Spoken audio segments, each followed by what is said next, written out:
நீங்க ஐபோன் யூசரா இருந்தாலும் சரி, ஆண்ட்ராய்டு யூசரா இருந்தாலும் சரி, உங்க போன் ஒரு ஆப் யூஸ் பண்ணி தரேன்னு சொல்லிட்டு உங்க ஃப்ரெண்ட்ஸ் கேட்கறாங்களா? ஐயோ பயமா இருக்கா? அவங்க ஏன்னா உங்க பர்சனல் டேட்டாஸ் ஏதாச்சும் பார்த்துருவாங்களான்னு சொல்லிட்டு அது நீங்க இனிமேல் நீங்க கவலைப்பட தேவையில்லை. கைட் அண்ட் ஆக்சஸ் சொல்லிட்டு ஐபோன்ல ஒரு ஆப்ஷன் இருக்கும். அதை நீங்க பின் பண்ணிட்டீங்கன்னா உங்க போன் வந்து சேஃப் அண்ட் செக்யூரா இருக்கும். உங்களோட பர்சனல் டேட்டாஸ் எதுவுமே வந்து அவங்க எடுக்கவும் முடியாது, பார்க்கவும் முடியாது.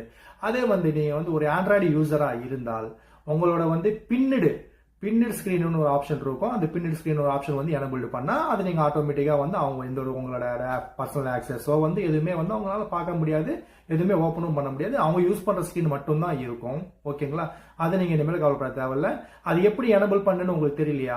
ஒண்ணுமே இல்லை, டிஸ்கிரிப்ஷனுக்குள்ள போங்க, போயிட்டு லிங்க் இருக்கும், அதை கிளிக் பண்ணி அந்த ஃபுல் வீடியோ பாருங்க. ஆட்டோமேட்டிக்கா உங்களுக்கு தெரிய ஆரம்பிக்கும். இந்த மாதிரி ஃபுல் இன்ஃபர்மேஷன் தெரியறதுக்கு நீங்க வந்து சேனலை வந்து சப்ஸ்கிரைப் பண்ணிக்கோங்க.